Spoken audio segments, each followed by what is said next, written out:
Hi, today let's learn about our constitution. So it's chapter 18, our constitution. ಈ chapter ಅಲ್ಲಿ ನಾವು meaning, importance, framing and salient features of constitution ಬಗ್ಗೆ ಕಲಿಯೋಣ. So let's start with it. So what is the meaning of constitution? Constitution means a set of basic rules followed by a country. So constitution ಅಂದ್ರೆ ಅದರಲ್ಲಿ basic rules ಏನೇನು, ಒಂದು citizen ಆದರೆ ಆ country citizen ಆದರೆ ಯಾವ ರೂಲ್ಸ್ ಫಾಲೋ ಮಾಡಬೇಕು, ಅದೇ ರೀತಿ ಆ ಕಂಟ್ರಿದು ಗೌರ್ಮೆಂಟ್ ಆದರೆ ಅವರು ಏನೆಲ್ಲ ಮಾಡಬೇಕು ಅಂತ. So the next it mentions the organs of the government, it's powers and functions. So government ಅಂದರೆ ಅವ್ರ ಕೆಳಗೆ ಯಾರ್ಯಾರು ಏನೇನು ಪೊಸಿಷನ್ ಕೊಡ್ಬೋದು, ಅದೇ ರೀತಿ ಎಲ್ರದ್ದು ಪವರ್ಸ್ ಏನು, ಏನೇನು ಡ್ಯೂಟೀಸ್ ಅಂತಾನು ಮೆನ್ಷನ್ ಆಗಿರುತ್ತೆ. There is a reference to the rights and duties of the citizen. So ಹೇಳಿದ ತರಾನೇ ಒಂದು ಸಿಟಿಸನ್ಗೆ ರೈಟ್ಸ್ ಏನು, ಡ್ಯೂಟೀಸ್ ಏನು ಅನ್ನೋದು ಇದೆ. The constitution is a reference guide to the government. So government ಒಂದು ಡಿಸಿಷನ್ ತಗೊಬೇಕು ಅಂದ್ರೆ ಅದು ಆ ಡಿಸಿಷನ್ನ ತಗೊಬೋದಾ ಬೇಡವಾ ಅನ್ನೋದನ್ನ ಒಂದು ರೆಫರೆನ್ಸ್ ಗೈಡ್ ಅಂದ್ರೆ ಅದನ್ನ ಹೋಗಿ ಜನರಿಗೆ ಇದು ಬೆನಿಫಿಟ್ ಆಗುತ್ತಾ, ಆದ್ರೆ ಇದೊಂದು ರೂಲ್ ಇದೆಯಾ, ಈ ತರ ಇಲ್ಲ ನಾವು ಈ ಒಂದು ಡಿಸಿಷನ್ ತಗೊಂಡ್ರೆ ಕಾನ್ಸ್ಟಿಟ್ಯೂಷನ್ ಅಲ್ಲಿರೋ ರೂಲ್ ನ ಎಗೇನ್ಸ್ಟ್ ಅಂದ್ರೆ ಅದು ಎಗೇನ್ಸ್ಟ್ ಆಗಿ ನಾವು ಹೋಗ್ತಿದೀವ ಇಲ್ಲೋ ಅಂತ ನೋಡೋದಕ್ಕೆ ಒಂದು ಗೈಡ್ ಇದೆ. So it serves as a reference guide. Next, no one should violate the constitution. So ಈ ಕಾನ್ಸ್ಟಿಟ್ಯೂಷನ್ ಅಲ್ಲಿರೋ ರೈಟ್ಸ್ ಆಗಲಿ ಡ್ಯೂಟೀಸ್ ಆಗಲಿ ಅದನ್ನ ಫಾಲೋ ಮಾಡಬೇಕು, ಅದನ್ನ ಎಗೇನ್ಸ್ಟ್ ಇಲ್ಲ ಅದು ವಿರುದ್ಧ ಏನು ಮಾಡಬಾರದು. That is a rule. What are the importance? So the constitution is a prominent as it is the fundamental law of the country. So constitution ನ fundamental law of the country ಆಗಿ consider ಮಾಡ್ತಿದ್ದಾರೆ. So that is basic law. Everyone has to adhere to it. ಅಂದ್ರೆ everybody ಎಲ್ಲರೂ ಅದನ್ನ follow ಮಾಡಬೇಕು. All people including the president, the prime minister, parliamentarians, judge and officers are bound by it. ಯಾರೇ ಆಗ್ಲಿ, president ಆಗ್ಲಿ, prime minister ಆಗ್ಲಿ, judge ಆಗ್ಲಿ, even police ಅವರಾಗಿರ್ಲಿ, ಯಾರೇ ಆಗಿರ್ಲಿ, ಎಲ್ರಿಗೂ ಸೆಟ್ ಆಫ್ ರೂಲ್ಸ್ ಇದೆ. ಅವರು ಈ ಪೊಸಿಷನ್ ಅಲ್ಲಿ ಇದ್ದೀರಾ ಅಂದ್ರೆ ಈ ತರಾನೇ ನಡ್ಕೊಬೇಕು, ಈ ತರಾನೇ ಡಿಸಿಷನ್ ತಗೊಬೇಕು, ಈ ತರದ್ದೇ ಡಿಸಿಷನ್ಸ್ ತಗೊಬೇಕು ಅಂತ ಇದೆ. So what is the importance? Constitution ಏನಕ್ಕೆ ಬೇಕು ನಮ್ಗೆ? Because it protects the rights of the citizens as all are equal before the law. So ಈ ದೇಶದ ಜನರಿಗಾಗಿ ಅದು ಇಂಪಾರ್ಟೆಂಟ್. ಯಾಕಂದ್ರೆ ಈ ದೇಶದ ಜನರಿಗೆ ಒಂದೊಂದು ರೈಟ್ಸ್ ಅಂತ ಇದೆ. ಸೊ ಆ ರೈಟ್ಸ್ ನ ಪ್ರೊಟೆಕ್ಟ್ ಮಾಡುತ್ತೆ. And it also says everybody are equal before the law. ಅಂದ್ರೆ ಯಾವುದೇ ತರ ಭೇದ ಭಾವ ಮಾಡಲ್ಲ. ಲಾ ಮುಂದೆ ಯಾವುದೇ ತರ ಭೇದ ಭಾವ ಇರೋಲ್ಲ. It functions as a reference guide to the duties to be perform by the government. So government ಏನೆಲ್ಲ ಕೆಲಸ ಮಾಡಬೇಕು ಅನ್ನೋದು ಇದೆ, ಅದಲ್ಲಿ ಕಾನ್ಸ್ಟಿಟ್ಯೂಷನ್ ಅಲ್ಲಿ ಬರೆದಿದ್ದಾರೆ. It coordinates the function of democratic institutions such as legislature, executive and judiciary. So ಇದು ಮೂರು, legislature, executive and judiciary. Legislature ಅಂದ್ರೆ ಲೋಕಸಭಾ, ರಾಜ್ಯಸಭಾ, ಅಲ್ಲಿ ಒಂದು ಡಿಸಿಷನ್ ತಗೊಂಡ್ರು ಅಂತ ಅನ್ಕೊಳ್ಳಿ. ಅದೇ ತರ ಎಕ್ಸಿಕ್ಯೂಟಿವ್ ಅಂದ್ರೆ government, central government, state government, ಇವರೆಲ್ಲ ಎಕ್ಸಿಕ್ಯೂಟಿವ್ ಅಲ್ಲಿ. ಎಕ್ಸಿಕ್ಯೂಟಿವ್ ಅಂದ್ರೆ ನಡವಳಿಕೆ ತಗೊಬಹುದು, ಆಕ್ಷನ್ಸ್ ತಗೊಬಹುದು ಅವರು. ಜುಡಿಷರಿ ಅಂದ್ರೆ ಕೋರ್ಟ್. ಓಕೆನಾ? ಸೊ ಇದು ಮೂರನ್ನು ಒಟ್ಟಿಗೆ ನಡೆಸೋದು constitution. So constitution it coordinates the functions. Constitution ಅಲ್ಲಿ ಕ್ಲಿಯರ್ ಆಗಿ ಬರ್ದಿದ್ದಾರೆ ಇದು ಮೂರು ಯಾವ ರೀತಿ ಫಂಕ್ಷನ್ ಆಗ್ಬೇಕು. ಇದು ಮೂರು ಲಿಂಕ್ ಇರಬೇಕು. ಇವಾಗ ಲೆಜಿಸ್ಲೇಚರ್ ಅಲ್ಲಿ ಒಂದು ಡಿಸಿಷನ್ ತಗೊಂಡ್ರು ಅಂದ್ರೆ ಅದನ್ನ ನಡವಳಿಕೆ ಅಂದ್ರೆ ಅದನ್ನ ಒಂದು ಆಕ್ಷನ್ ತರೋದು ಯಾರು, ಎಕ್ಸಿಕ್ಯೂಟಿವ್ ಅಲ್ಲಿ ಇರೋರು, ಅಂದ್ರೆ ಪ್ರೈಮ್ ಮಿನಿಸ್ಟರ್, ಪ್ರೆಸಿಡೆಂಟ್ ಅವರು, ಇಲ್ಲ ನಿಮ್ಗೆ ಸ್ಟೇಟ್ ಗವರ್ಮೆಂಟ್ಸ್, ಸೆಂಟ್ರಲ್ ಗವರ್ಮೆಂಟ್ ಅವರು ಒಂದು ಓಕೆ ಈ ತರ ನಾವು ಒಂದು ಡಿಸಿಷನ್ ಆಗಿತ್ತು ಲೋಕಸಭಾ ರಾಜ್ಯಸಭಾದಲ್ಲಿ, ಸೊ ಈ ತರ ನಾವು ಸ್ಟಾರ್ಟ್ ಮಾಡ್ತೀವಿ, ನಡವಳಿಕೆ ತಗೊಳ್ತಾ ಇದೀವಿ, ಆಕ್ಷನ್ಸ್ ತಗೊಳ್ತಾ ಇದೀವಿ ಅಂತ. ಅದೇ ತರ ಜುಡಿಷರಿ ಡಿಸಿಷನ್ಸ್ ಲಾಸ್ಟ್ ಅಲ್ಲಿ ಕೊಡ್ಬೋದು. ಮಧ್ಯದಲ್ಲಿ ಏನೋ ಒಂದು ಸರಿ ಆಗ್ಲಿಲ್ಲ ಅಂದ್ರೆ ಕೋರ್ಟ್ ಅದನ್ನ ಒಂದು ಸ್ಟ್ಯಾಂಡ್ ಮಾಡಿ, ಇಲ್ಲ ಈ ನಡವಳಿಕೆ ನಿಲ್ಲಿಸ್ಬೇಕಾಗ್ಬೇಕು, because this is not working as per the law, ಇದಲ್ಲಿ ತುಂಬಾ ಜನರಿಗೆ ಕಷ್ಟ ಆಗ್ತಿದೆ ಅಂದ್ರೆ ದೇ ಕ್ಯಾನ್ ಸ್ಟಾಪ್. ಸೊ ಈ ತರ ಒಂದು ಎಲ್ಲ ಲಿಂಕ್ ಅಲ್ಲೇ ನಡಿಬೇಕು, ಸಿಂಕ್ ಆಗ್ಬೇಕು ಎಲ್ರು ಕೆಲಸ, ಅದೇ ತರ ಜೊತೆ ಕೋಆರ್ಡಿನೇಟ್ ಆಗ್ಬೇಕು ಅಂತಾನೆ ಕಾನ್ಸ್ಟಿಟ್ಯೂಷನ್ ಅಲ್ಲಿ ಪ್ರಾಪರ್ ಆಗಿ ಅವ್ರವ್ರ ಡ್ಯೂಟೀಸ್ ಬರ್ದಿದ್ದಾರೆ. ಅದೇ ರೀತಿ it also organisers better relation between the government and individual. So ಅದಲ್ಲಿ ಗವರ್ಮೆಂಟ್ ಇಂಡಿವಿಜುವಲ್ ಅಂದ್ರೆ ಒಂದು ಸಿಟಿಸನ್, ಒಂದು ವ್ಯಕ್ತಿ, ಅವ್ರಿಗೂ ಮತ್ತೆ ಗವರ್ಮೆಂಟ್ಗೂ ಯಾವುದೇ ಅಡೆತಡೆ ಇಲ್ಲದೆ ಎಲ್ಲಾ ಕೆಲ್ಸನೂ ಒಟ್ಟಿಗೆ ನಡಿಬೇಕು, ಸ್ಮೂತ್ ಆಗಿ ಫಂಕ್ಷನ್ ಆಗ್ಬೇಕು ಕಂಟ್ರಿಯಲ್ಲಿ ಅಂತ ಪ್ರಾಪರ್ ಆಗಿ ಎಲ್ರದ್ದು ರೈಟ್ಸ್ ಆಗ್ಲಿ ಡ್ಯೂಟೀಸ್ ಆಗ್ಲಿ ಪ್ರಾಪರ್ ಆಗಿ ಮೆನ್ಷನ್ ಆಗಿದೆ. So what is next? So next you get to see drafting committee of the constitution anta. The Constituent Assembly prepared the constitution. The Constituent Assembly prepare ಮಾಡಿರೋದು ಒಂದು constitution. So Dr. Rajendra Prasad was elected as the president when the assembly met for the first time. So ಈ constituent assembly first ಒಂದು meet ಆದಾಗ ಅಲ್ಲಿ constitution ಅಂತ ಒಂದು ಮಾಡಿದ್ರು. ಅದಲ್ಲಿ ಪ್ರೆಸಿಡೆಂಟ್ ಆದವ್ರು ಯಾರು ಫಸ್ಟ್, ಡಾಕ್ಟರ್ ರಾಜೇಂದ್ರ ಪ್ರಸಾದ್ ಅವರು. ಜ್ಞಾಪಕ ಇಟ್ಕೊಳ್ಳಿ ದೀಸ್ ನೇಮ್ಸ್ ಆಯ್ತಾ. So next word drafting committee ಅಂತ ಸಪ್ರೇಟ್ ಆಗಿ ಆಯ್ತು. ಏನಕ್ಕಾಯ್ತು ನೋಡೋಣ. In order to hasten the process, hasten ಅಂದ್ರೆ ಫಾಸ್ಟ್, ಬೇಗ.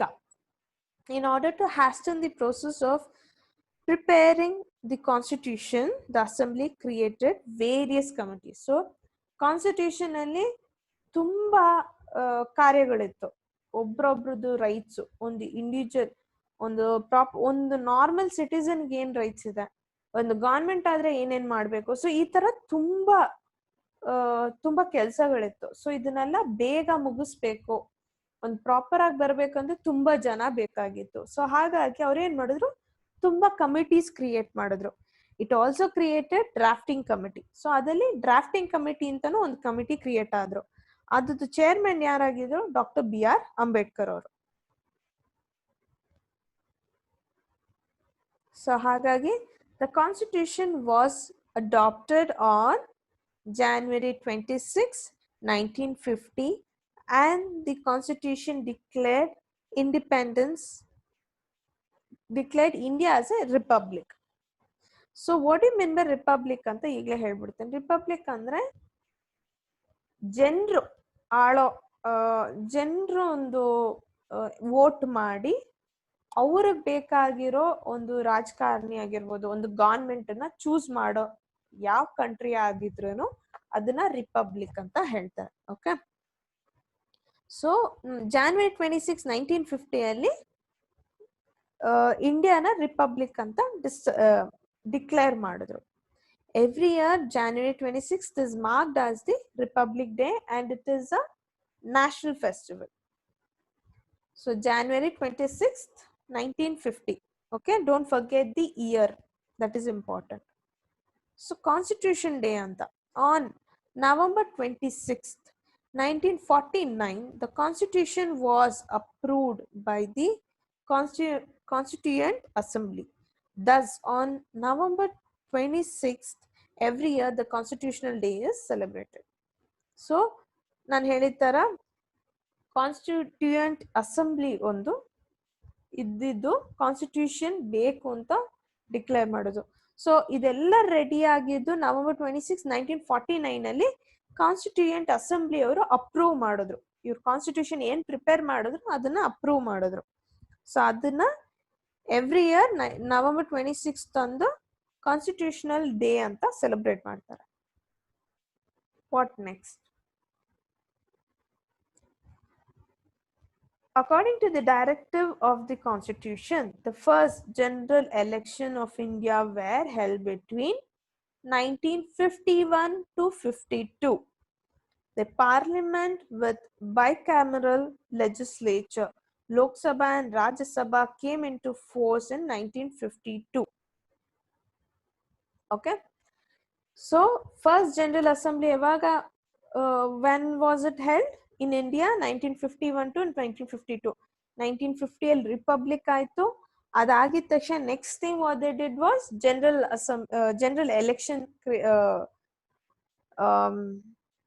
ಜನರಲ್ ಎಲೆಕ್ಷನ್ ನ ಕಂಡಕ್ಟ್ ಮಾಡಿದ್ರು. So that was between 1951 to 52. So general election ಎಲ್ಲ ಕಂಡಕ್ಟ್ ಆದಾಗ ಏನಾಯ್ತು, ಯಾರ ಎಲ್ಲಿಂದ ರೆಪ್ರೆಸೆಂಟ್ ಮಾಡ್ತಾರೆ ಅಂತೆಲ್ಲ ಗೊತ್ತಾಯ್ತು. ಸೊ ಅವಾಗ ಏನ್ ಮಾಡೋದು, by cameral legislature, the parliament ಅಂತ ಅದನ್ನು ಸೆಟಪ್ ಮಾಡಿ ಅಲ್ಲಿ ಬೈ ಕ್ಯಾಮರಲ್ ಲೆಜಿಸ್ಲೇಚರ್ ಅಂತ ಗೊತ್ತಾಯ್ತು. ಅಂದ್ರೆ ಬೈ ಕ್ಯಾಮರಲ್ ಅಂದ್ರೆ ಬೈ ಅಂದ್ರೆ ಟು, ಕ್ಯಾಮರಲ್ ಅಂದ್ರೆ ಹೌಸಸ್ ಆರ್ ಚೇಂಬರ್ಸ್ ಅಂತ ಹೇಳ್ಬೋದು. ಸೊ ಬೈ ಕ್ಯಾಮರಲ್ ಅಂದ್ರೆ two houses, one is upper house and other one is lower house. So that is nothing but Lok Sabha ಮತ್ತೆ ರಾಜ್ಯಸಭಾ ಅಂತ ಬಂತು.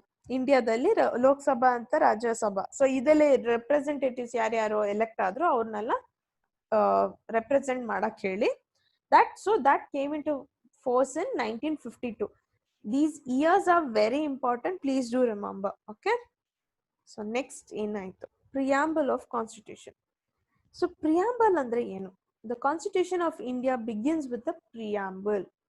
The preamble is considered as the heart of the constitution as it represents the dream and ideologies of people. So preamble andre that is a main important thing of a constitution ಅಂದ್ರೆ. So ನಿಮಗೆ ಈ preamble ಅಲ್ಲಿ short ಆಗಿ ನಿಮ್ಗೆ ಗೊತ್ತಾಗುತ್ತೆ ಈ constitution ಏನು, ಒಂದು ಜಿಸ್ಟ್ ಕೊಡೋದು. ಸೊ ಈ ಕಾನ್ಸ್ಟಿಟ್ಯೂಷನ್ ಏನಕ್ಕಾಗಿ ಮಾಡಿದ್ದಾರೆ, ಕಾನ್ಸ್ಟಿಟ್ಯೂಷನ್ ಅಲ್ಲಿ ಏನೇನ್ ಇಂಪಾರ್ಟೆನ್ಸ್ ಇದೆ ಅನ್ನೋದು ಒಂದು ಬ್ರೀಫ್ ಆಗಿ ಕೊಡೋದು ಪ್ರಿಯಾಂಬಲ್. ಓಕೆನಾ? ಸೊ ಅದೇನ್ ರೆಪ್ರೆಸೆಂಟ್ ಮಾಡುತ್ತೆ ಅಂದ್ರೆ ಜನರದು ಡ್ರೀಮ್ಸ್, ಐಡಿಯಾಲಜೀಸ್, ಅಂದ್ರೆ ಜನರಿಗಾಗಿ ಇದು ನಡೆಸ್ತಿರೋದು. ಬಿಕಾಸ್ ಆಫ್ ವಿಚ್ ಜನರಿಗಾಗಿ ಇದು ನಡೆಸ್ತಿರೋದು. ಸೊ ಬಿಕಾಸ್ ಆಫ್ ವಿಚ್ ಅವ್ರ ಪರವಾಗಿನೇ ಈ ಒಂದು ಕಾನ್ಸ್ಟಿಟ್ಯೂಷನ್ ಮಾಡಿರೋದು. So here comes the main important things, that is justice ಅಂದ್ರೆ ನ್ಯಾಯ, ಫ್ರೀಡಮ್ ಅಂದ್ರೆ ಸ್ವತಂತ್ರ, ಈಕ್ವಾಲಿಟಿ ಅಂದ್ರೆ ಸಮಾನತೆ, ಸೆಲ್ಫ್ ರೆಸ್ಪೆಕ್ಟ್ ಅಂದ್ರೆ ಸ್ವಯಂ ಗೌರವ, ಫ್ಯಾಟರ್ನಿಟಿ ಅಂದ್ರೆ ಎಲ್ರೂ ಒಗ್ಗಟ್ಟಾಗಿ ಜೀವನ ಮಾಡೋದು, ಅಂದ್ರೆ ಬ್ರದರ್ ಸಿಸ್ಟರ್ಹುಡ್, ಅಂದ್ರೆ ಬೇರೆಯವ್ರನ್ನ ಭೇದ ಭಾವ ಮಾಡದೆ ಎಲ್ರೂ ಒಟ್ಟಿಗೆ ಸಮಾಧಾನದಲ್ಲಿ ಜೀವನ ಮಾಡೋದು. ಅದೇ ರೀತಿ ಅಂಡ್ ನ್ಯಾಷನಲ್ ಇಂಟಿಗ್ರಿಟಿ ಅಂದ್ರೆ ರಾಷ್ಟ್ರೀಯ ಸಮಗ್ರತೆ. Okay, so these are the ideologies that find the reference in the preamble. So that is nothing but constitution ಏನೆಲ್ಲ ಇದೆ ಅಂತ ಅವನು ಬ್ರೀಫ್ ಆಗಿ. ಸೊ ನಿಮಗೆ ಕಾಣಿಸುತ್ತೆ ಲೆಫ್ಟ್ ಸೈಡ್ ಅಲ್ಲಿ ದ ಒರಿಜಿನಲ್ ಪ್ರಿಯಾಂಬಲ್ ಹೆಂಗಿದೆ ಅಂತ, ಮತ್ತೆ ಸ್ವಲ್ಪ ಡಿಫ್ರೆನ್ಸಸ್ ಚೇಂಜಸ್ ಎಲ್ಲ ಮಾಡಿ, mean it's still the same with few things clear ಆಗಿ ಕಾಣತ್ತಾರ ಈ ಕಡೆ. So will read. ಸೊ ನಿಮ್ಗೆ ಇದು ಟೆಕ್ಸ್ಟ್ ಬುಕ್ ಅಲ್ಲಿ ಇದೆ, so you can go through again. The Constitution of India, Preamble.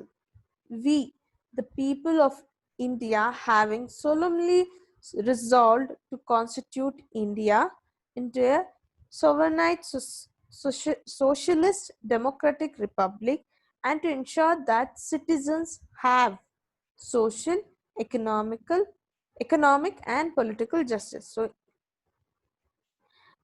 ಇದೊಂದು ಓತ್ ತರ, ಅಂದ್ರೆ ಜನರು, ಇಲ್ಲಿರೋ ಜನರು, this India is a sovereign socialist democratic republic ಅಂತ. ಜನರಿಗಾಗಿ, ಜನರಿಂದಾನೇ ಈ ಗವರ್ಮೆಂಟ್ ಸೊ ಅವ್ರಿಗಾಗಿನೇ ಇರೋದು. and to ensure that citizens have social, economic, political justice. So ಯಾವುದೇ ರೀತಿ ಭೇದ ಭಾವ ಇಲ್ಲದೆ ಎಲ್ಲ ಸೋಷಲಿ, ಎಕನಾಮಿಕಲಿ, ಪೊಲಿಟಿಕಲಿ ಜಸ್ಟಿಸ್ ಇದೆ, ನ್ಯಾಯ ಅವ್ರಿಗೆ ಸಿಟಿಸನ್ಸ್ ಆದ್ರೆ ಅವ್ರಿಗೆ ನ್ಯಾಯ ಸಿಕ್ಕೇ ಸಿಗುತ್ತೆ ಅನ್ನೋದು.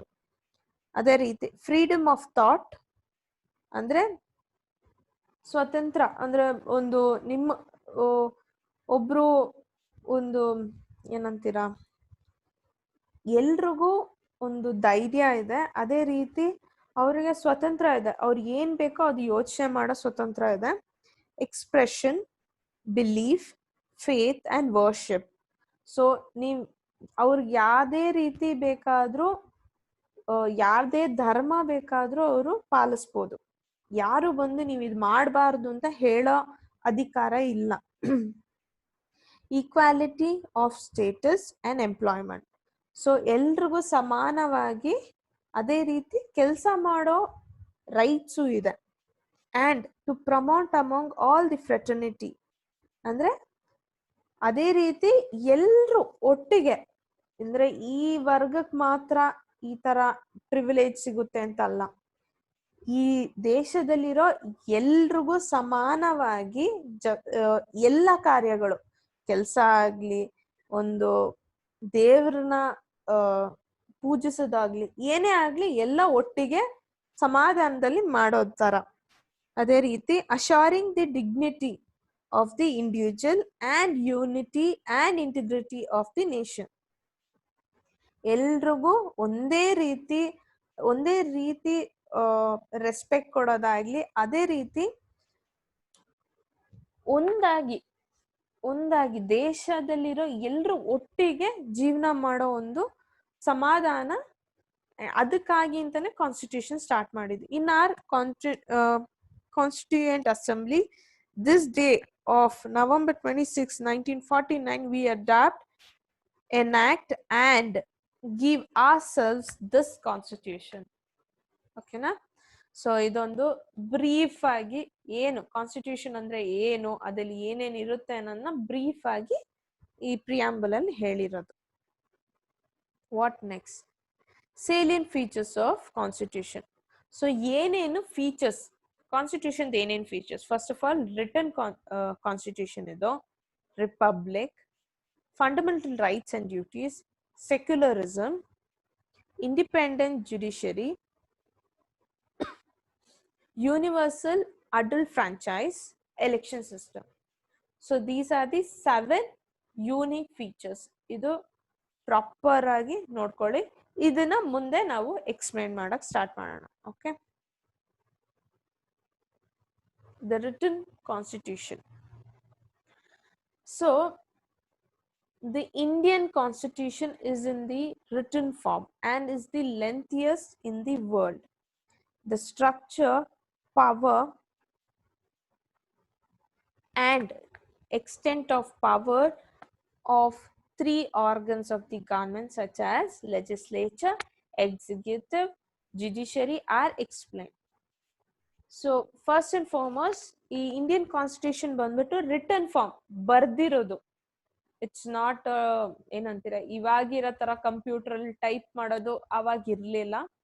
ಸೊ ಇದನ್ನ ಬರ್ದಿರೋದು, it's a written form and it's a lengthiest. ತುಂಬಾನೇ ಏನಂತೀರ ತುಂಬಾನೇ ಲೆಂತಿ ಕಾನ್ಸ್ಟಿಟ್ಯೂಷನ್ ಅದು ಇನ್ ದಿ ವರ್ಲ್ಡ್ ಅಲ್ಲಿ. ಅದೇ ಏನಕ್ಕೆ ಅಂದ್ರೆ ಇದ್ರಲ್ಲಿ ಏನೇನಿದೆ, ಸ್ಟ್ರಕ್ಚರ್, ಪವರ್. ಸೊ ಸ್ಟ್ರಕ್ಚರ್ ಅಂದ್ರೆ ಇವಾಗ ಪ್ರೆಸಿಡೆಂಟ್ ಕೆಳಗೆ ಯಾರ್ಯಾರು ಇರ್ತಾರೆ, ಪ್ರೈಮ್ ಮಿನಿಸ್ಟರ್ ಕಡೆ ಯಾರ್ಯಾರು ಇರ್ತಾರೆ, ಚೀಫ್ ಮಿನಿಸ್ಟರ್ ಕೆಳಗೆ ಯಾರ್ಯಾರು ಇರ್ತಾರೆ, ಅದೇ ರೀತಿ ಅವ್ರ ಪವರ್ಸ್ ಏನು, ಏನೇನ್ ಡಿಸಿಷನ್ ತಗೊಬಹುದು, ಅವರು ಇಂಡಿಪೆಂಡೆಂಟ್ ಆಗಿ ಅಂದ್ರೆ ಯಾರಿಗೂ ಕೇಳ್ಬೇಕಾಗಿಲ್ಲ ಅನ್ನೋ, ಅವ್ರೇನ್ ಆ ತರ ಯಾವ ಡಿಸಿಷನ್ಸ್ ತಗೊಬಹುದು, ಯಾವ ಡಿಸಿಷನ್ಸ್ ತಗೊಬಾರದು ಅನ್ನೋದು ಇದೆ. ಅದೇ ರೀತಿ extent of power of 3 organs. So government 3 organs ಮುಂಚೆ ಹೇಳಿತಾರೆ, legislature, executive and judiciary. Legislature ಅಂದ್ರೆ ಲೋಕಸಭಾ, ರಾಜ್ಯಸಭಾ, ಅಲ್ಲಿ ತಗೊಳ್ಳೋ ಡಿಸಿಷನ್ಸ್. ನೆಕ್ಸ್ಟ್ ಎಕ್ಸಿಕ್ಯೂಟಿವ್, ಅಲ್ಲಿ ತಗೊಂಡಿರೋ ಡಿಸಿಷನ್ ನ ಯಾರ್ಯಾರು ಆಕ್ಷನ್ಸ್ ತರ್ಬೋದು, president, prime minister, chief minister, ಈ ತರ ಅವರು, ಮತ್ತೆ ಜುಡಿಷರಿ ಅಂದ್ರೆ ಕೋರ್ಟ್. ಸೊ ಇದು ಮೂರು ಕೂಡ ಹೇಗೆ ಅವ್ರದ್ದು ಆ ಮೂರು 3 ಆರ್ಗನ್ಸ್ ಕೂಡ ಏನೇನ್ ರೈಟ್ಸ್, ಏನೇನ್ ಪವರ್ ಇದೆ, ಯಾವ್ದು ಯಾವ ಡೆಸಿಗ್ನೇಷನ್ ಆರ್ ಯಾವ್ಯಾವ ಇವಾಗ ಪೊಲೀಸ್ ಅಂದ್ರೆ ಅವರು ಈ ಮೂರಲ್ಲಿ ಯಾರ್ ಕೆಳಗ್ ಬರ್ತಾರೆ, ಅವ್ರಿಗೆ ಯಾರು ಆರ್ಡರ್ಸ್ ಕೊಡ್ಬೋದು ಅನ್ನೋದೆಲ್ಲ ಇದೆ. There is a single constitution both for central and state governments. Therefore, the size of the constitution is big. So ಇದು ಎಲ್ಲದಕ್ಕೂ ಅಂದ್ರೆ ಸ್ಟೇಟ್ ಗವರ್ಮೆಂಟ್ ಆಗ್ಲಿ ಸೆಂಟ್ರಲ್ ಗವರ್ಮೆಂಟ್ ಆಗ್ಲಿ ಫುಲ್ ಇಂಡಿಯಾ ಫುಲ್ ನೇಷನ್ಗೆ ಇರೋದೇ ಒಂದು ಕಾನ್ಸ್ಟಿಟ್ಯೂಷನ್. ಸೊ ಅದಕ್ಕ ಆ ಒಂದು ಕಾರಣಕ್ಕಾಗಿ ಈ ಕಾನ್ಸ್ಟಿಟ್ಯೂಷನ್ ತುಂಬಾನೇ ದೊಡ್ಡದಾಗಿದೆ, ಎಲ್ರಿಗೂ ಒಂದೇ. ಸೊ ಯಾರ್ಯಾರಿಗೆ ಏನೇನ್ ಕಾರ್ಯಗಳು ಮಾಡಬಹುದು ಅನ್ನೋದು ಎಲ್ರಿಗೂ ಬರ್ದಿರೋ ಕಾರಣಕ್ಕಾಗಿ ತುಂಬಾ ದೊಡ್ಡ ಕಾನ್ಸ್ಟಿಟ್ಯೂಷನ್ ಆಗಿದೆ. What is next? Republic. The Constitution has declared India as a republic. In case of republican system, there is no rule of the king. Instead, the rule of elected representatives by the people. So, in case of republican system, ಅಂದ್ರೆ Republican system ಅಲ್ಲಿ ಏನು, there is no rule of the king, ಅಂದ್ರೆ king ruler ಅಲ್ಲ ಇಲ್ಲಿ. ಆದ್ರೆ instead there is a rule of the elected representatives by the people. So ಜನರು ಯಾರನ್ನ elect ಮಾಡ್ತಾರೆ, ಯಾರಿಗೆ ಓಟ್ ಹಾಕಿ ಜಯಿಸ್ತಾರೆ, ಅವರೇ ರೂಲ್ ಮಾಡೋದು, ಅವರು ಗವರ್ಮೆಂಟ್. ಓಕೆನಾ? India which has this kind of political system is known as democratic republic. So India is known as democratic republic. ಯಾಕೆ? ಜನರು ಅವ್ರವ್ರ ಗವರ್ಮೆಂಟ್ ನ ಚೂಸ್ ಮಾಡ್ತಾರೆ. ಸೊ ಅವ್ರು ಚೂಸ್ ಮಾಡೋ ಕಾರಣಕ್ಕಾಗಿ ಇಂಡಿಯಾನ ಡೆಮೊಕ್ರೆಟಿಕ್ ರಿಪಬ್ಲಿಕ್ ಅಂತ ಹೇಳ್ತಾರೆ. Next, fundamental rights and duties. The Constitution guarantees 6 fundamental duties to the citizens at present. So ಒಂದೊಂದು ಸಿಟಿಸನ್ಗೂ ಫಂಡಮೆಂಟಲ್ ರೈಟ್ಸ್ ಅದ, ಬೇಸಿಕ್ ರೈಟ್ಸ್ ಅನ್ನೋ ತರ. ಸೊ ಆ fundamental rights 6 fundamental duties rights ಅದ. ಸೊ ಇದನ್ನೆಲ್ಲ ಇನ್ನೂ ಡೀಟೇಲ್ ಆಗಿ ನೀವು ನೆಕ್ಸ್ಟ್ ಚಾಪ್ಟರ್ ಅಲ್ಲಿ ಓದ್ತೀರಾ. ಓಕೆನಾ? ಸೊ ಇವಾಗ will just give you a brief introduction. The state can never pass any law that curbs these fundamental rights. ಅಂದ್ರೆ ಸ್ಟೇಟ್ ಗವರ್ಮೆಂಟ್ ಯಾವುದೇ ಲಾನ ಡಿಸೈಡ್ ಮಾಡಕ್ಕಾಗಲ್ಲ ಇಫ್ ಇಟ್ ಇಸ್ ಗಾನ ಅದು ಅಲ್ಲಿರೋ ಜನರಿಗೆ ಎಗೇನ್ಸ್ಟ್ ಆಗಿದ್ರೆ, ಏನೇ ಒಂದು ಡಿಸಿಷನ್ ತಗೊಳ್ಳೋದಿದ್ರೆ ಸ್ಟೇಟ್ ಗವರ್ಮೆಂಟ್ ಅವರು ಅಲ್ಲಿರೋ ಜನರ ಪರವಾಗಿ ತಗೊಬೋದೇ ಹೊತ್ತು ಆ ಜನರು ಬೇಸಿಕ್ ರೈಟ್ಸ್ ವೈಲೇಟ್ ಆಗ್ತಿದ್ರೆ, ಅಂದ್ರೆ ಅವ್ರ ಪರವಾಗಲ್ಲ, ಅವ್ರ ಎಗೇನ್ಸ್ಟ್ ಆಗಿ ಹೋಗ್ತಿದೆ ಅಂದ್ರೆ ಗವರ್ಮೆಂಟ್ ಯಾವ್ದೇ ಡಿಸಿಷನ್ ಆತರ ತಗೊಳಂಗಿಲ್ಲ. In case of violation of fundamental rights, the judiciary has a power to rectify it. So ಇವಾಗ ಒಂದು ಡಿಸಿಷನ್ ತಗೊಂಡ್ಬಿಟ್ರು ಅಂತಾನೆ ಅನ್ಕೊಳ್ಳಿ. ಹಂಗ್ ತಗೊಂಡಾಗ okay I'll give an example, ಅವಾಗ ನಿಮ್ಗೆ ಏನೋ ಅರ್ಥ ಆಗುತ್ತೆ. ಸೊ ನಿಮಗೆ ಹಿಂದಿನ ಚಾಪ್ಟರ್ ಅಲ್ಲೆಲ್ಲ ಓದಿದ್ರಿ, ಇವಾಗ ದಲಿತರು ಅವರು ಒಂದು ಸ್ಕೂಲ್ಗೆ ಹೋಗಕ್ ಮುಂಚೆ ಬಿಫೋರ್ ಇಂಡಿಪೆಂಡೆನ್ಸ್ ಎಲ್ಲ ಒಂದು ಸ್ಕೂಲ್ಗಾಗ್ಲಿ ದೇವಸ್ಥಾನಕ್ಕಾಗ್ಲಿ ಹೋಗಂಗಿರ್ಲಿಲ್ಲ. ಸೊ ಅದನ್ನೆಲ್ಲ ಸರಿ ಮಾಡಿ. ಸೊ ಅದೇ ರೀತಿ ಇಮ್ಯಾಜಿನ್ ಒಂದು ಎಕ್ಸಾಂಪಲ್ ಕೊಡ್ತೀನಿ. ಇಫ್ ಅಟ್ ಆಲ್ ಹೀಗೆ ಯಾರೋ ಒಬ್ರು ಒಂದು ಸ್ಕೂಲ್ಗೆ ಹೋಗ್ಬೇಕು ಅನ್ಕೊಳ್ತಾರೆ, ಬಟ್ ಆ ಸ್ಕೂಲ್ ಅವರು ಆ ಗವರ್ಮೆಂಟ್ ಏನ್ ಅಂದ್ಬಿಡ್ತಾರೆ, ಇಲ್ಲ ಈ ಧರ್ಮದವರು ಬರಬಾರದು ಅಂತ ಹೇಳಿ ಒಂದು ರೂಲ್ ಹಾಕಿದ್ರೆ ಅದು ತಪ್ಪು. ಯಾಕಂದ್ರೆ ಇಂಡಿಯನ್ ಕಾನ್ಸ್ಟಿಟ್ಯೂಷನ್ ಅಲ್ಲಿ very clearly written right to education ಅಂತ ಇದೆ. ಸೊ ಅಲ್ಲಿ ಆಲ್ರೆಡಿ ಗವರ್ಮೆಂಟ್ ಇಲ್ಲ ಈ ಧರ್ಮಕ್ಕೆ ಸೇರಿದವ್ರು ಈ ಸ್ಕೂಲ್ಗೆ ಹೋಗ್ಬಾರ್ದು, ಅವ್ರು ಓದ್ಬಾರ್ದು ಅಂತಿದ್ರೆ ಅದು ಆಲ್ರೆಡಿ ತಪ್ಪು, ಆತರ ಡಿಸಿಷನ್ ಕೊಡಂಗಿಲ್ಲ. ಹಂಗ್ ಕೊಟ್ಬಿಟ್ರು ಅಂತಾನೆ ಇಡ್ಕೊಳ್ಳಿ, ಅವಾಗ ಏನ್ ಮಾಡ್ಬೋದು, ಕೋರ್ಟ್ ಬಂದು ನೀವ್ ಮಾಡ್ತಿರೋ ತಪ್ಪು, ಈ ತರ ರೂಲು ಮಾಡಂಗಿಲ್ಲ, ಯಾಕಂದ್ರೆ ದಿಸ್ ಇಸ್ ಎಗೇನ್ಸ್ಟ್, ಇದು ಜನರ ಪರವಾಗಿಲ್ಲ ಅಂಡ್ ಅವರು ಫಂಡಮೆಂಟಲ್ ರೈಟ್ ಎಗೇನ್ಸ್ಟ್ ಆಗಿದೆ. ಫಂಡಮೆಂಟಲ್ ರೈಟ್ ಏನು, ರೈಟ್ ಟು ಎಜುಕೇಶನ್. ಸೊ ಅದು ಅವ್ರ ಕೈಯಿಂದಾನೇ ಹೋಗ್ತಿದೆ ಅನ್ನೋ ಇದು ಬರುವಾಗ, so court has the right to do it. So that is the judiciary has a power to rectify it. So ಅಲ್ಲಿ ಕೋರ್ಟ್ ಬಂದು ಕರೆಕ್ಷನ್ ಮಾಡುತ್ತೆ. The citizens cannot exercise their rights as per their whims and fancies. ಅಂದ್ರೆ citizen, ನಾನ್ ಇವಾಗ citizen, ನನ್ಗೆಲ್ಲ right ಇದೆ ಅಂದ್ಬಿಟ್ಟು ನನಗೆ ಇಷ್ಟ ಬಂದಿದ್ ತರ ಆಡೋದು ತಪ್ಪು. ಓಕೆನಾ? There are still lot of things. Like ನೀವು ಒಂದು ಇವಾಗ ಒಂದು ಏನ್ ಹೇಳೋದು, ಒಂದು ಬೇಸಿಕ್ ಎಕ್ಸಾಂಪಲ್ ಅಂದ್ರೆ ಓಕೆ, ಗಣೇಶ ಹಬ್ಬ ನಿಮ್ಮಲ್ಲೆಲ್ಲ ಮಾಡ್ತೀರಾ. ಸೊ ಅವಾಗ ಏನ್ ಮಾಡ್ತಾರೆ, ಎಲ್ಲಾ ಜಾಗದಲ್ಲೂ ಈ ಗಣೇಶ ಹಬ್ಬ ಅಂತಾನಲ್ಲ, ಈ ಕನ್ನಡ ರಾಜ್ಯೋತ್ಸವ, ಗಣೇಶ ಹಬ್ಬ ಏನೇ ಅನ್ಕೊಳ್ಳಿ, ಒಂದು ಇಲ್ಲ ಜಾತ್ರೆ ಅಲ್ಲೆಲ್ಲ ಇರುವಾಗ, ಇವಾಗ ಜಾತ್ರೆ ನಡೆಸುವಾಗ 3 ದಿನ ಜಾತ್ರೆ ಅಂತ ಹಿಡ್ಕೊಳ್ಳಿ. ಆ 3 ದಿನದಲ್ಲಿ ಸ್ಪೀಕರ್ಸ್ ಅಂದ್ರೆ ಜೋರಾಗಿ ಸೌಂಡ್ ಹಾಕೋದು ಅದೆಲ್ಲ ಎಲ್ರು ಮಾಡಕ್ಕಾಗಲ್ಲ. ಅದಕ್ಕೆ ಪರ್ಮಿಷನ್ ತಗೊಬೇಕು, ಗೌರ್ಮೆಂಟ್ ಇಂದ ಪರ್ಮಿಷನ್ ಬರ್ಬೇಕು, ಪೊಲೀಸ್ ಅವ್ರಿಗೆ ನೀವು ಅಲ್ಲಿಂದ ಒಂದು ಪರ್ಮಿಷನ್ ಬರ್ಬೇಕು. ಸೊ ಇವರಲ್ಲಿ ಇದು ಯಾರು ನಿಮಗೆ ಜಾತ್ರೆ ಅಂದ್ಬಿಟ್ಟು ಒಂದು ರೀಸನ್, ಈ 3 ದಿನ ಜಾತ್ರೆ ಇರುತ್ತೆ. ಸೊ ಆ 3 ದಿನ ನಮ್ಗೆ ಈ ತರ ಸೌಂಡ್ ಹಾಕ್ಬೇಕು, ದೇವ್ರದೊಂದು ಐಡಲ್ ಇಡಬೇಕು, ಅದನ್ನ ಪೂಜೆ ಮಾಡ್ತೀವಿ. ಅದೇ ರೀತಿ ಜಾತ್ರೆ ಅಂದಾದ್ಮೇಲೆ ತುಂಬಾ ಅಂಗಡಿಗಳಿಡ್ತೀವಿ, ತಿನ್ನೋ ವಸ್ತುಗಳೆಲ್ಲ ಇಟ್ಟು ಮಾರಾಟ ಮಾಡ್ತೀವಿ. ಇದೆಲ್ಲ ಮಾಡ್ಬೇಕು, ತುಂಬಾ ಜನ ಬಂದ್ ಸೇರ್ತಾರೆ, ಹಂಗೆಲ್ಲ ಇದ್ದು. ಸೊ ಸ್ವಲ್ಪ ಸೌಂಡ್ ಜಾಸ್ತಿ ಇರುತ್ತೆ. ನಾವು ದೊಡ್ಡ ದೊಡ್ಡ ಸ್ಪೀಕರ್ಸ್ ಇಟ್ಬಿಟ್ಟು ಹಾಡುಗಳಾಗ್ತೀವಿ ಅಂದ್ರೆ ಎಲ್ರು ಮಾಡಕ್ಕಾಗಲ್ಲ. ಅದಕ್ಕೆ ಅಂತ ಒಂದು ಪರ್ಮಿಷನ್ ಬರ್ಬೇಕು. ಅಂಡ್ ಎಲ್ಲಾ ದಿನಾನು ಅದ್ ಮಾಡಕ್ಕಾಗಲ್ಲ. 3 ದಿನ ಆಮೇಲೆ 3 ದಿನ ಅಷ್ಟೇ ನೀವು ಅದ್ ಮಾಡಕ್ಕಾಗದು. ಓಕೆನಾ? ಸೊ ಅದಕ್ಕಿಂತ ಹೆಚ್ಚಿನ ದಿನದಲ್ಲಿ ಮಾಡಬಾರ್ದು. ಮಾಡಿದ್ರೆ ಕೋರ್ಟು, ಪೊಲೀಸು ಅವರೆಲ್ಲ ಆಕ್ಷನ್ ತಗೊಬಹುದು ನಿಮ್ ಮೇಲೆ. ಸೊ ಈ ತರಾನೇ ರೈಟ್ಸ್ ಇರೋದು. The 11 fundamental duties are there in the constitution. Again, the 11 fundamental duties ಇದೆಲ್ಲ ನಿಮಗೆ ನೆಕ್ಸ್ಟ್ ಚಾಪ್ಟರ್ ಅಲ್ಲಿ ಡೀಟೇಲ್ ಆಗಿದೆ. ಓಕೆನಾ? So I hope you understood this point. ಇನ್ನು ಚಿಕ್ಕದಾಗಿ ಹೇಳ್ಬೇಕಂದ್ರೆ, ಎಲ್ಲಾ ಸಿಟಿಸನ್ಸ್ಗೂ ಎಲ್ಲಾ ರೈಟ್ಸು ಇದೆ, ಆದ್ರೆ ಅದನ್ನ ಕರೆಕ್ಟ್ ಆಗಿ ಯೂಸ್ ಮಾಡ್ಬೇಕು. ಅವ್ರವ್ರಿಗೆ ಇಷ್ಟ ಬಂದಿದ್ ತರ ಯೂಸ್ ಮಾಡಕ್ ಆಗಲ್ಲ, ಬಿಕಾಸ್ ಅಲ್ಲಿ ಗವರ್ಮೆಂಟ್ ವಿಲ್ ಸ್ಟಾಪ್ ಯು. ಅದಕ್ಕಿಂತ court can take action against you. ಓಕೆನಾ? ಸೆಕ್ಯುಲರಿಸಮ್ ಅಂದ್ರೆ ಏನು? The Constitution upholds the principle of secularism. So Constitution ಅಲ್ಲಿ ಪ್ರಿನ್ಸಿಪಲ್ ಆಫ್ ಸೆಕ್ಯುಲರಿಸಮ್ ತುಂಬಾನೇ ಸ್ಟ್ರಾಂಗ್ ಆಗಿದೆ. The governments are expected to make no discrimination on the basis of religion and are expected to treat all the religions equally. So secularism ಅಂದ್ರೆ ಯಾವುದೇ ಜಾತಿ ಧರ್ಮದಾಗಿರ್ಲಿ ಎಲ್ರು ಒಂದೇ ಸಮಾನದಲ್ಲಿ ನೋಡ್ಕೊಬೇಕು. ಓಕೆನಾ?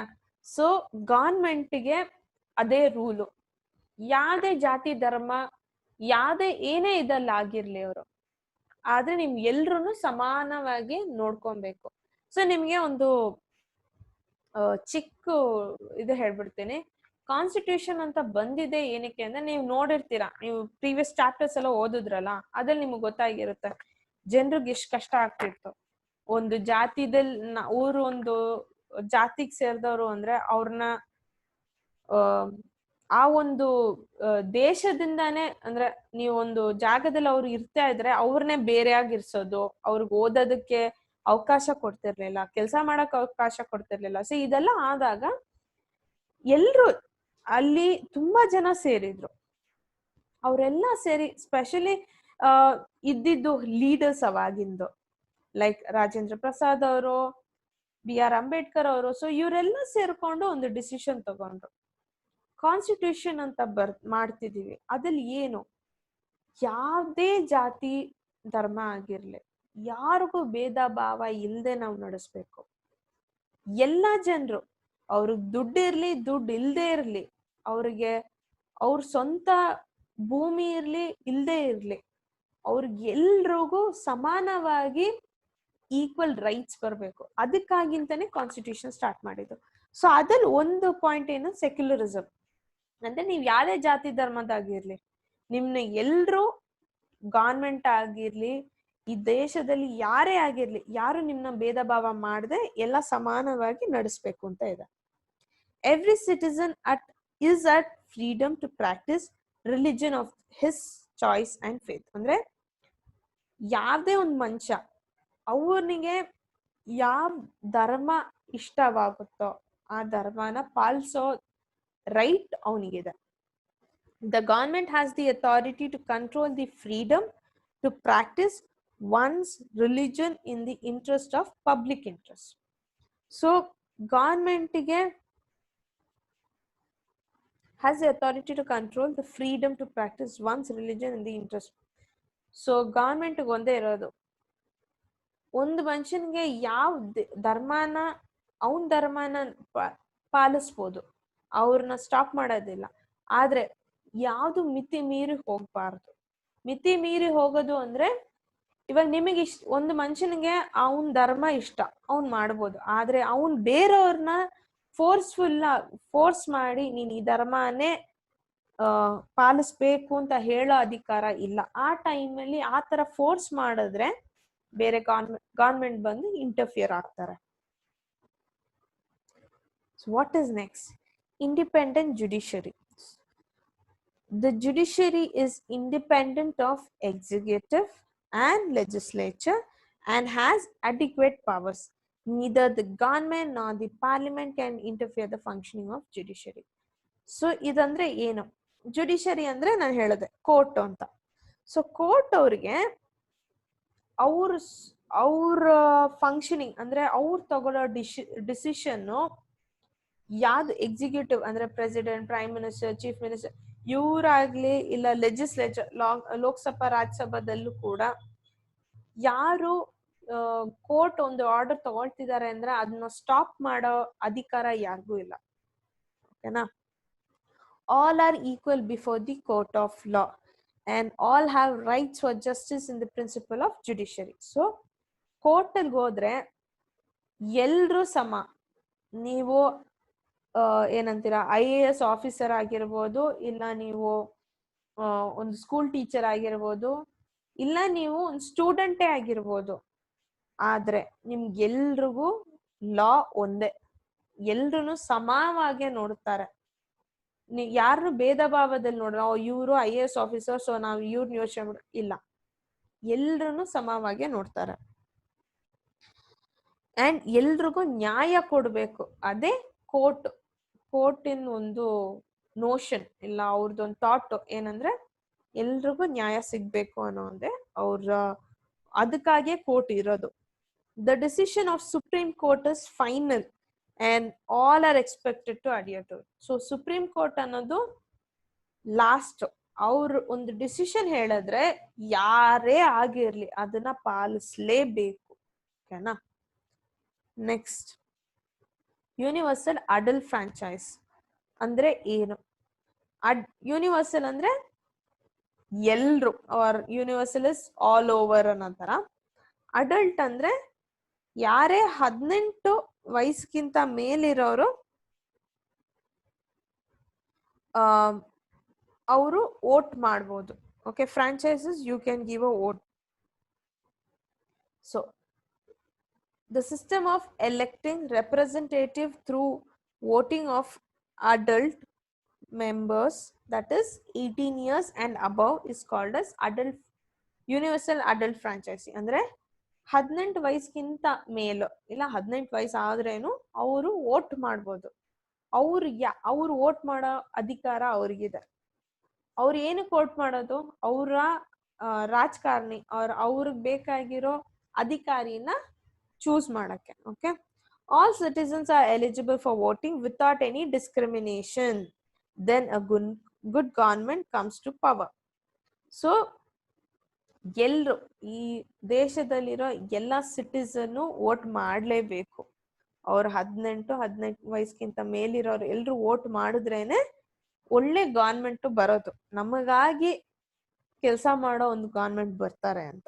ಓಕೆ, ಅಂಡ್ ವೋಟ್ ಮಾಡೋ ಟೈಮಲ್ಲಿ ನೀವು ಒಂದೇ ಡಿಫ್ರೆನ್ಸ್ ಬರೋದೇನಂದ್ರೆ 18ಕ್ಕಿಂತ ಚಿಕ್ಕ ವಯಸ್ಸಿನಲ್ಲಿರೋರು ವೋಟ್ ಮಾಡಕ್ ಆಗಲ್ಲ, ಬಟ್ ಅದಕ್ಕಿಂತ ಮೇಲ್ ವಯಸ್ಸಲ್ಲಿರೋರು ವೋಟ್ ಮಾಡ್ಲೇಬೇಕು.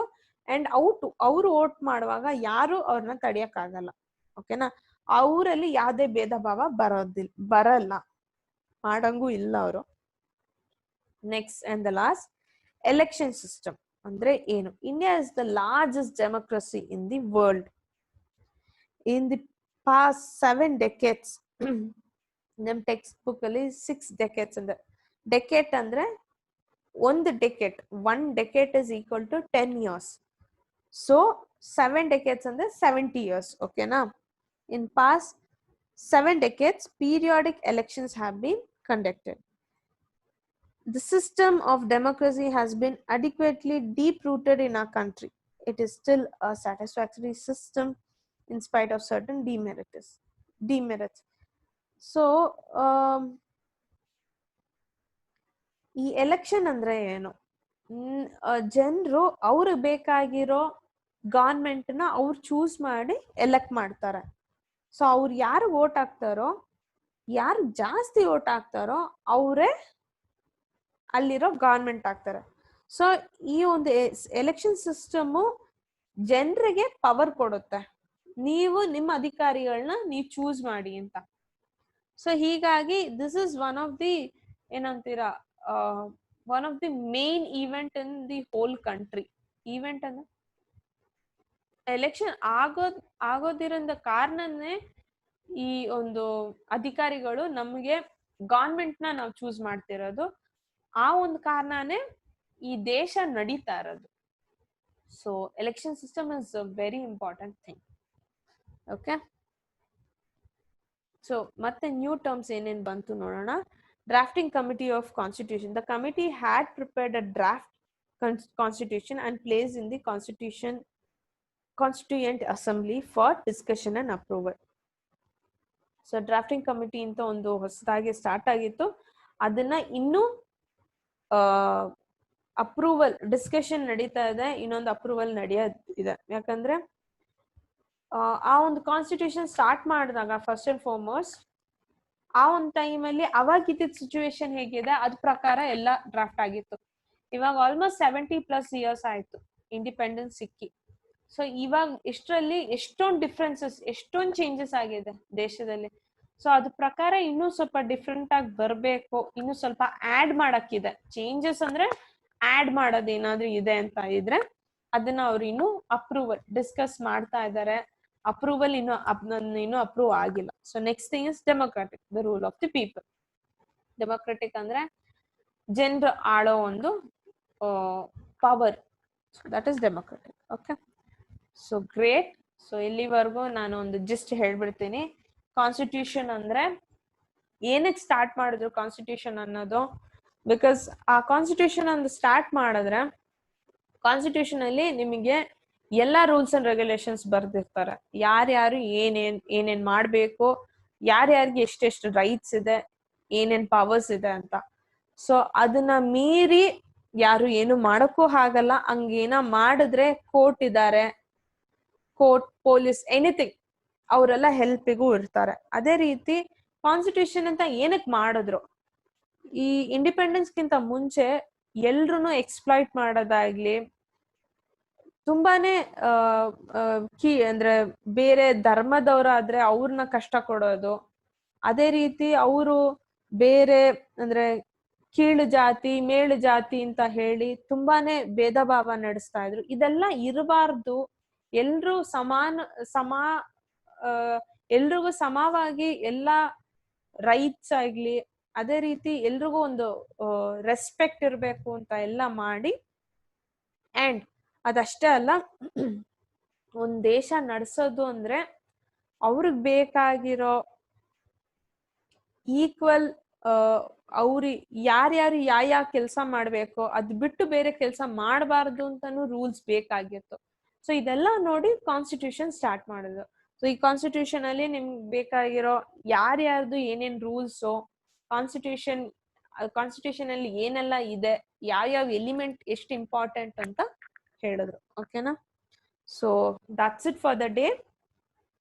I hope you guys understood what I was trying to explain. So, thank you so much.